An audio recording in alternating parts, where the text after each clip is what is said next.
Hello students, आज हम आपको ठोस अवस्था के कुछ न्यूमेरिकल्स हैं जिनके बारे में समझा रहे हैं। कुछ न्यूमेरिकल्स आपको मैं समझाए दे रहा हूँ, बाकी न्यूमेरिकल्स आपको ग्रुप पे दे रहा हूँ, उनको देखिएगा। सॉल्व न्यूमेरिकल भेज रहा हूँ ग्रुप पे आपके, उनको समझ लीजिएगा। जो नहीं समझ में आएगा उसको बताइएगा।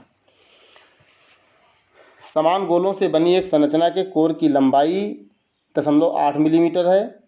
परमाणु की त्रिज्या ज्ञात कीजिए। यदि नंबर 1 आपका है कि अगर ये आपकी सरल घनी जालक है, या नंबर 2 है बीसीसी जालक है, नंबर 3 है एफसीसी जालक है।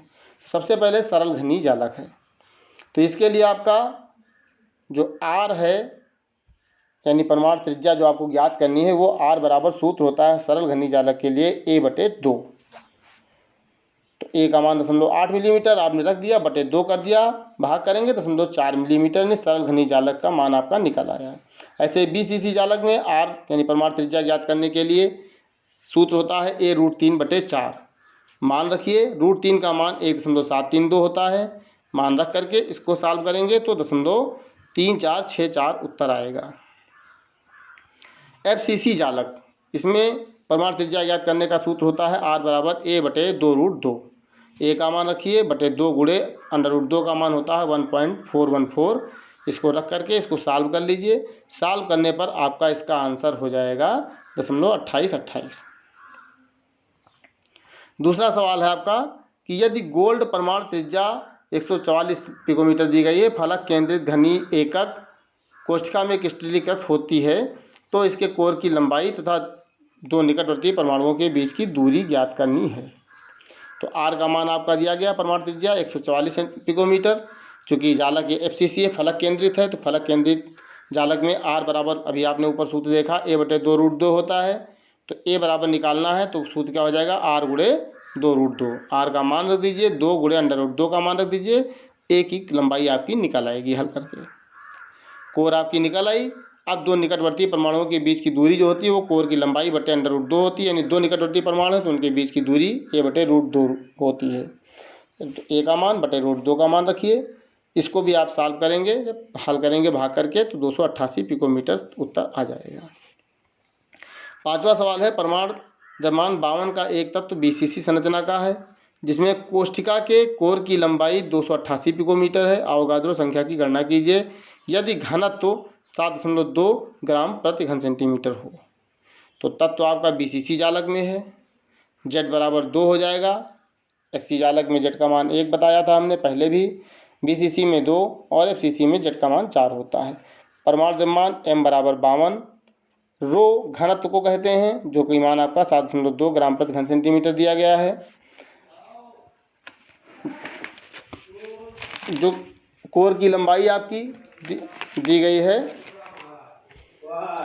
कोर की लंबाई आपकी 288 पिकोमीटर दी गई है। इसको आप नोट कर लीजिए। और इसको 288 पिकोमीटर को आपको चेंज करना पड़ेगा, क्योंकि घनत्व आपका ग्राम प्रति घन सेंटीमीटर में दिया गया है, इसलिए इसको आपको चेंज करना पड़ेगा पिकोमीटर से।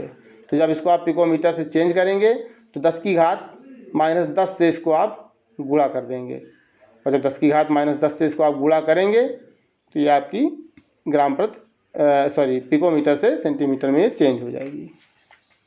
समझ गए? इसके बाद Na यानी अवोगाद्रो संख्या आपको निकालनी है। इसका सूत्र होता है, एक सूत्र आपकी बुक में भी दिया गया है, पेज नंबर 35 इसको सॉल्व भी किया गया है बुक में। इसका भी मैं आपको डिटेल भी भेज दूंगा जो है। तो इसमें सूत्र होता है रो बराबर जेड गुणे m बटे Na गुणे a क्यूब। यानी एकक कोष्ठिका की विमा संबंधी गणना के लिए सूत्र आपका उत्तरदायी होता है। तो इसमें रो का मान घनत्व है, रो घनत्व कहलाता है, पी से प्रदर्शित होता है ये लगभग। तो ये सूत्र आपका है, आपको निकालना यहाँ पर Na है, तो इस सूत्र को कन्वर्ट करिए। तो Na बराबर आपका हो जाएगा जेड गुणे m बटे रो गुणे Na।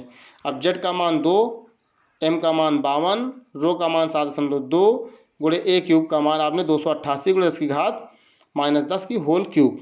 चूँकि a क्यूब है इसलिए होल क्यूब हो जाएगा। इसको रखिए, हमने एरो लगा के देखिए इसको सॉल्व किया है। पहले ऊपर 52 गुणे 2 का गुणा कर लिया 104, बटे 7.2। 288 को हमने खोल लिया, 288 गुणे 288 गुणे 288 और 10 की घात 10 जो थी माइनस की उसको 3 बार गुणा करेंगे तो 10 की घात माइनस 30 हो जाएगी। फिर इसको हमने सॉल्व कर लिया, सॉल्व करके देखिए 10 की घात माइनस 30 को ऊपर ले गए तो माइनस 30 से प्लस 30 हो जाएगी। और 104 को हमने यहाँ काटा है 8 से और 288 को 8 से काटा तो 13/36 आएगा, बाकी 288 बचेगा। इसको हमने यहाँ नोट कर लिया है।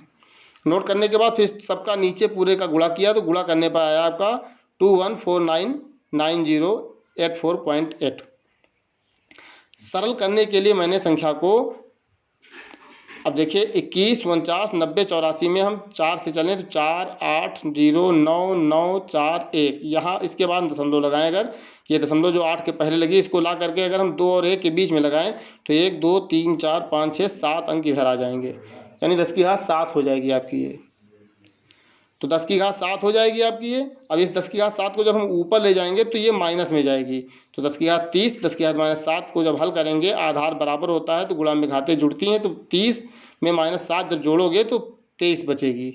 और आप 13/2.1499 का भाग करेंगे तो 6.046 यानी 6.05 माना जाएगा। यही आपका उत्तर आ रहा है 6.05 10 की घात 23। ठीक, तो ये आपका सॉल्व हो गया। इसी तरह से आपको न्यूमेरिकल इसमें सॉल्व करने हैं, तो बाकी न्यूमेरिकल आप लगाइएगा। हम आपको सॉल्व भी आपके ग्रुप पे डाल दिए हैं, उससे आप देख लीजिएगा, लगाइएगा। जहाँ नहीं समझ में आएगा वहाँ हमसे आप तुरंत कांटेक्ट करके पूछिए। धन्यवाद।